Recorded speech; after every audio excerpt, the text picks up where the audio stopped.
I want to be clear here. I'm not saying anything that I'm saying in this video to simply rag on Mags. I do think context does matter. Myself and Az, aka Heel versus Babyface, on our show Ripping the Silverback, we discussed how Mags was doing this like prequel comic thing for Rebel Moon by Zack Snyder, Netflix, I believe. And I was surprised because it caught me off guard. It was like they gave that gig to Mags. Now, Mags, for you guys who don't know, is an activist through and through. Same person that said they had a plan to make Connor Kent trans, showing that they can't separate, because Mags trans themselves can't separate any of that. They can't separate activism from the content it is they're doing. It was a weird kind of casting, considering, I don't want to say casting, but person to get to represent the first bit of what we're going to see from Rebel Moon.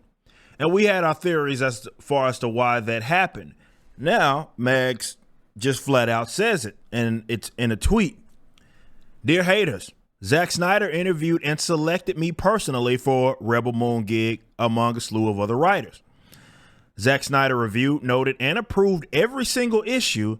He took a great deal of personal interest. His notes were usually like, I want to see X foreshadowed here. So with that being said,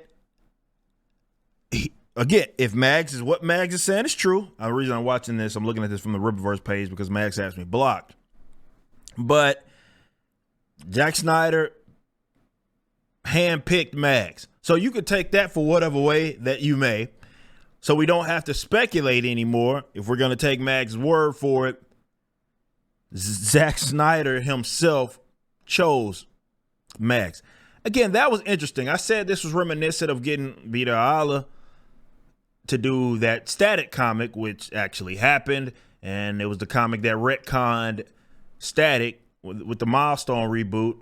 Retconned Static to be getting his powers from a Black Lives Matter protest. That actually happened. It was reminiscent of that because it's like you're zapping all of the energy that you had and any momentum it is that you had by choosing this, considering this person's a track record. It'd be one thing if they were like just selling comics, whatever. That's not what we're dealing with. We are dealing with an activist through and through that, and this is proof, kind of, that either one, this person cannot manage their finances. Maybe it's a combination of both, or two, they're not doing enough to eat off of this material, because every now and then you get stuff like this.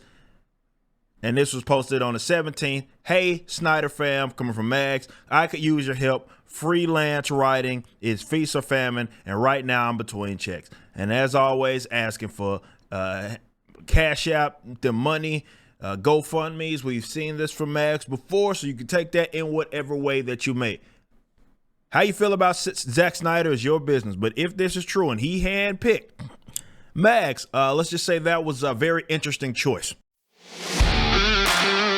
Alpha Core #1's pre-order is live. Written by the legendary Chuck Dixon and penciled by Joe Bennett. Visit Rippaverse.com to grab a copy and any of the merchandise items. Be sure to also check out the animated trailer for the campaign, which is the latest project from Rippaverse Studios. Y'all be easy.